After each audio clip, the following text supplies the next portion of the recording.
Chapter 88. The Insult. At the banker's door, Beauchamp stopped Morcerf. "Listen," said he. "Just now I told you it was of Monsieur de Monte Cristo you must demand an explanation." "Yes, and we are going to his house." "Reflect, Morcerf. One moment before you go." "On what shall I reflect?" "On the importance of the step you are taking." "Is it more serious than going to Monsieur Danglars?" "Yes. Monsieur Danglars is a money lover, and those who love money, you know, think too much of what they risk to be easily induced to fight a duel. The other is, on the contrary, to all appearance, a true nobleman. But do you not fear to find him a bully?" "I only fear one thing, namely, to find a man who will not fight." "Do not be alarmed," said Beauchamp. "He will meet you. My only fear is that he will be too strong for you." "My friend," said Morcerf, with a sweet smile, "that is what I wish. The happiest thing that could occur to me would be to die in my father's stead. That would save us all." "Your mother would die of grief." "My poor mother," said Albert, passing his hand across his eyes. "I know she would, but better so than die of shame." "Are you quite decided, Albert?" "Yes. Let us go." "But do you think we shall find the Count at home?" "He intended returning home some hours after me, and doubtless he is now at home."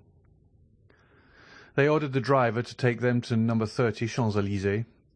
Beauchamp wished to go in alone, but Albert observed that as this was an unusual circumstance, he might be allowed to deviate from the usual etiquette in affairs of honour. The cause which the young man espoused was one so sacred that Beauchamp had only to comply with all his wishes. He yielded and contented himself with following Morcerf. Albert sprang from the porter's lodge to the steps. He was received by Baptistin. The Count had indeed just arrived, but he was in his bath, and had forbidden that anyone should be admitted. "But after his bath?" asked Morcerf. "My master will go to dinner." "And after dinner?" "He will sleep an hour." "Then?" "He is going to the opera." "Are you sure of it?" asked Albert. "Quite, sir. My master has ordered his horses at 8 o'clock precisely." "Very good," replied Albert. "That is all I wish to know." Then, turning towards Beauchamp, "If you have anything to attend to, Beauchamp, do it directly. If you have any appointment for this evening, defer it till tomorrow. I depend on you to accompany me to the opera, and if you can, bring Chateau Renaud with you." Beauchamp availed himself of Albert's permission and left him, promising to call for him at 8:15. On his return home, Albert expressed his wish to Franz Debray and Morel to see them at the opera that evening. Then he went to see his mother, who, since the events of the day before, had refused to see anyone, and had kept her room. He found her in bed, overwhelmed with grief at this public humiliation. The sight of Albert produced the effect which might naturally be expected on Mercédès. She pressed her son's hand and sobbed aloud, but her tears relieved her. Albert stood one moment speechless by the side of his mother's bed. It was evident from his pale face and knit brows that his resolution to revenge himself was growing weaker. "My dear mother," said he, "do you know if Monsieur de Morcerf has any enemy?" Mercédès started. She noticed that the young man did not say, "My father." "My son," she said, "persons in the Count's situation have many secret enemies. Those who are known are not the most dangerous." "I know it, and appeal to your penetration. You are of so superior a mind, nothing escapes you." "Why did you say so?" "Because, for instance, you noticed on the evening of the ball we gave that Monsieur de Monte Cristo would eat nothing in our house." Mercédès raised herself on her feverish arm. "Monsieur de Monte Cristo!" she exclaimed. And how is he connected with the question you asked me? You know, mother, Monsieur de Monte Cristo is almost an Oriental, and it is customary with the Orientals to secure full liberty for revenge by not eating or drinking in the houses of their enemies. Do you say Monsieur de Monte Cristo is our enemy? Replied Mercédès, becoming paler than the sheet which covered her. Who told you so? Why, you are mad, Albert. Monsieur de Monte Cristo has only shown us kindness. Monsieur de Monte Cristo saved your life. You yourself presented him to us. Oh, I entreat you, my son, if you had entertained such an idea, dispel it. And my counsel to you, nay, my prayer, is to retain his friendship. Mother, replied the young man, you have special reasons for telling me to conciliate the man. I? Said Mercédès, blushing as rapidly as she had turned pale, and again became paler than ever. Yes, doubtless. And is it not that he may never do us any harm? Mercédès shuddered, and fixing on her son a scrutinizing gaze. You speak strangely, said she to Albert, and you appear to have some singular prejudices. What has the Count done? 3 days since you were with him in Normandy, only 3 days since we looked on him as our best friend. An ironical smile passed over Albert's lips. Mercédès saw it, and with the double instinct of woman and mother guessed all. But as she was prudent and strong-minded, she concealed both her sorrows and her fears. Albert was silent. An instant after, the Countess resumed. You came to inquire after my health. I will candidly acknowledge that I am not well. You should install yourself here, and cheer my solitude. I do not wish to be left alone. Mother, said the young man, you know how gladly I would obey your wish, but an urgent and important affair obliges me to leave you for the whole evening. Well, replied Mercédès, sighing, go, Albert. I will not make you a slave to your filial piety. Albert pretended he did not hear, bowed to his mother, and quitted her. Scarcely had he shut her door, when Mercédès called a confidential servant and ordered him to follow Albert wherever he should go that evening, and to come and tell her immediately what he observed. Then she rang for her lady's maid, and, weak as she was, she dressed in order to be ready for whatever might happen. The footman's mission was an easy one. Albert went to his room and dressed with unusual care. At 10 minutes to 8, Beauchamp arrived. He had seen Château Renaud, who had promised to be in the orchestra before the curtain was raised. Both got into Albert's coupé, and as the young man had no reason to conceal where he was going, he called aloud, "To the opera!" In his impatience, he arrived before the beginning of the performance. Château Renaud was at his post. Apprised by Beauchamp of the circumstances, he required no explanation from Albert. The conduct of the son in seeking to avenge his father was so natural that Château Renaud did not seek to dissuade him, and was content with renewing his assurances of devotion. Debray was not yet come, but Albert knew that he seldom lost a scene at the opera. Albert wandered about the theatre until the curtain was drawn up. He hoped to meet with Monsieur de Monte Cristo either in the lobby or on the stairs. The bell summoned him to his seat, and he entered the orchestra with Château Renaud and Beauchamp. But his eyes scarcely quitted the box between the columns, which remained obstinately closed during the whole of the first act. At last, as Albert was looking at his watch for about the 100th time, at the beginning of the second act, the door opened, and Monte Cristo entered, dressed in black, and leaning over the front of the box, looked around the pit. Morel followed him, and looked also for his sister and brother-in-law. He soon discovered them in another box, and kissed his hand to them. The Count, in his survey of the pit, encountered a pale face and threatening eyes, which evidently sought to gain his attention. He recognized Albert, but thought it better not to notice him as he looked so angry and discomposed. Without communicating his thoughts to his companion, he sat down, drew out his opera-glass, and looked another way. Although apparently not noticing Albert, he did not, however, lose sight of him, and when the curtain fell at the end of the second act, he saw him leave the orchestra with his two friends. Then his head was seen passing at the back of the boxes, and the Count knew that the approaching storm was intended to fall on him. He was at the moment conversing cheerfully with Morel, but he was well prepared for what might happen. The door opened, and Monte Cristo, turning around, saw Albert, pale and trembling, followed by Beauchamp and Château Renaud. "Well," cried he, with that benevolent politeness which distinguished his salutation from the common civilities of the world, "my cavalier has attained his object. Good evening, Monsieur de Morcerf." The countenance of this man, who possessed such extraordinary control over his feelings, expressed the most perfect cordiality. Morel only then recollected the letter he had received from the Viscount, in which, without assigning any reason, he begged him to go to the opera, but he understood that something terrible was brooding.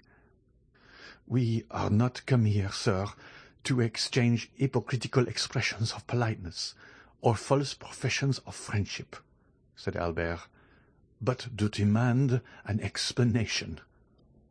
The young man's trembling voice was scarcely audible. "An explanation at the opera?" said the Count, with that calm tone and penetrating eye which characterize the man who knows his cause is good. "Little acquainted as I am with the habits of Parisians, I should not have thought this the place for such a demand." "Still, if people will shut themselves up," said Albert, "and cannot be seen, because they are bathing, dining, or asleep, we must avail ourselves of the opportunity whenever they are to be seen." "I am not difficult of access, sir, for yesterday, if my memory does not deceive me, you were at my house." "Yesterday I was at your house, sir," said the young man, "because then I knew not who you were." In pronouncing these words, Albert had raised his voice so as to be heard by those in the adjoining boxes and in the lobby. Thus the attention of many was attracted by his altercation. "Where are you come from, sir? You do not appear to be in the possession of your senses." "Provided I understand your perfidy, sir, and succeed in making you understand that I will be revenged, I shall be reasonable enough," said Albert furiously. "I do not understand you, sir," replied Monte Cristo, "and if I did, your tone is too high. I am at home here, and I alone have a right to raise my voice above another's. Leave the box, sir." Monte Cristo pointed towards the door with the most commanding dignity. "Ah, I shall know how to make you leave your home," replied Albert, clasping in his convulsed grasp the glove which Monte Cristo did not lose sight of. "Well, well," said Monte Cristo quietly, "I see you wish to quarrel with me. But I would give you one piece of advice, which you will do well to keep in mind. It is in poor taste to make a display of a challenge. Display is not becoming to everyone, Monsieur de Morcerf." At this name a murmur of astonishment passed around the group of spectators of this scene. They had talked of no one but Morcerf the whole day. Albert understood the allusion in a moment, and was about to throw his glove at the Count, when Morel seized his hand, while Beauchamp and Château Renaud, fearing the scene would surpass the limits of a challenge, held him back.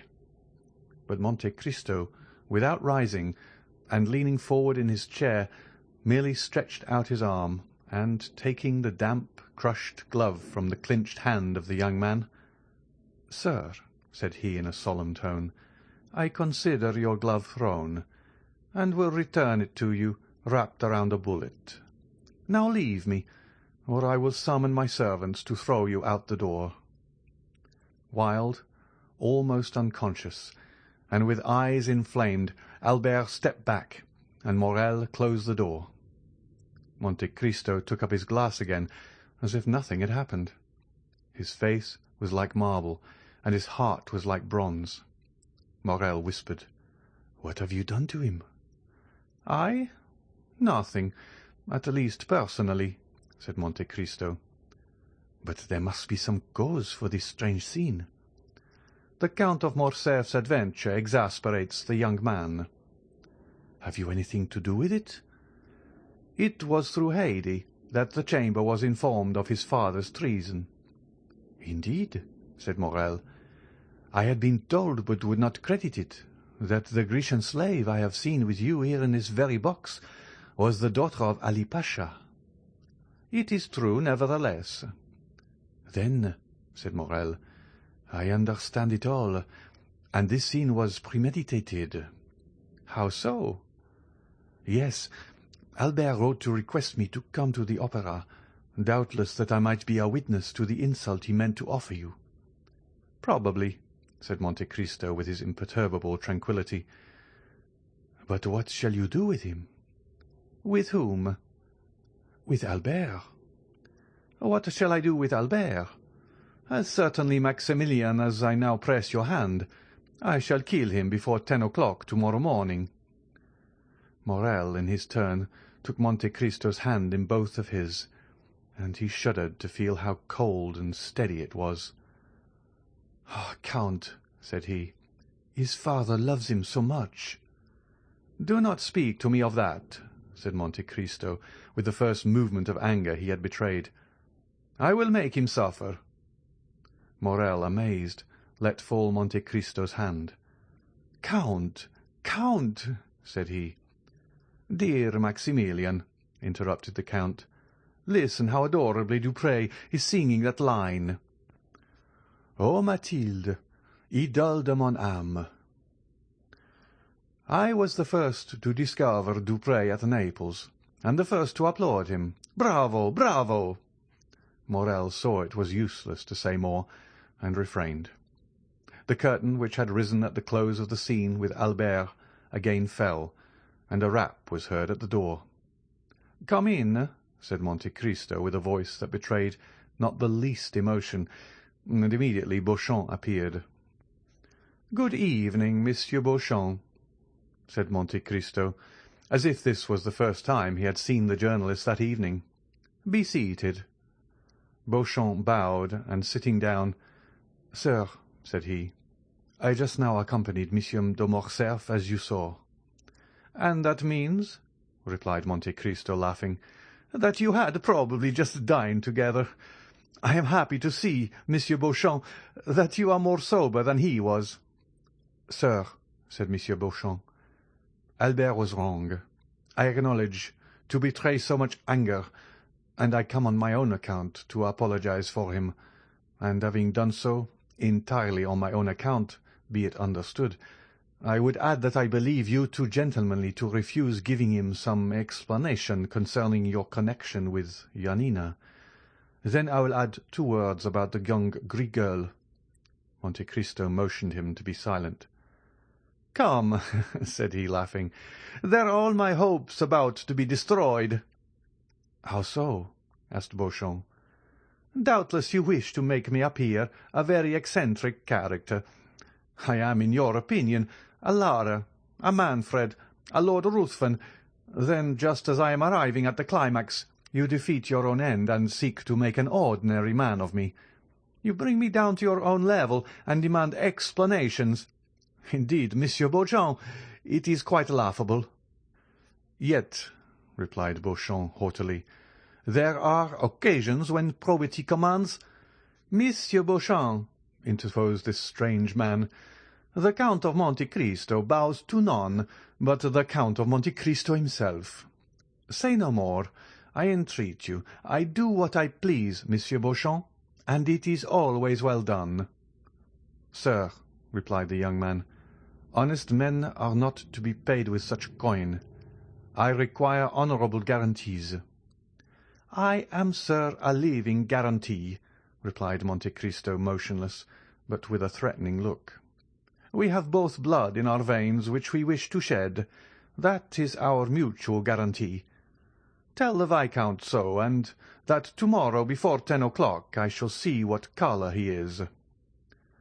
"Then I have only to make arrangements for the duel," said Beauchamp.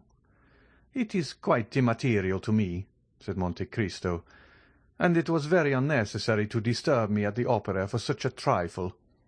In France people fight with the sword or pistol, in the colonies with the carbine, in Arabia with the dagger. Tell your client that although I am the insulted party, in order to carry out my eccentricity, I leave him the choice of arms, and will accept without discussion, without dispute, anything, even combat by drawing lots, which is always stupid, but with me different from other people, as I am sure to gain." "Sure to gain?" repeated Beauchamp, looking with amazement at the Count. "Certainly," said Monte Cristo, slightly shrugging his shoulders. "Otherwise I would not fight with Monsieur de Morcerf. I shall kill him. I cannot help it. Only by a single line this evening at my house let me know the arms and the hour. I do not like to be kept waiting." "Pistols, then, at 8 o'clock, in the Bois de Vincennes," said Beauchamp, quite disconcerted, not knowing if he was dealing with an arrogant braggadocio or a supernatural being. "Very well, sir," said Monte Cristo. "Now all that is settled. Do let me see the performance, and tell your friend Albert not to come any more this evening. He will hurt himself with all his ill-chosen barbarisms. Let him go home and go to sleep." Beauchamp left the box, perfectly amazed. "Now," said Monte Cristo, turning towards Morrel, "I may depend upon you, may I not?" "Certainly," said Morrel. "I am at your service, Count. Still—" "What?" "It is desirable I should know the real cause." "That is to say, you would rather not?" "No." "The young man himself is acting blindfolded, and knows not the true cause, which is known only to God and to me. But I give you my word, Morrel, that God, who does know it, will be on our side." "Enough," said Morrel. "Who is your second witness?" "I know no one in Paris, Morrel, on whom I could confer that honour besides you and your brother Emmanuel. Do you think Emmanuel would oblige me?" "I will answer for him, Count." "Well, that is all I require. Tomorrow morning at 7 o'clock. You will be with me, will you not?" "We will." "Hush! The curtain is rising. Listen. I never lose a note of this opera if I can avoid it. The music of William Tell is so sweet.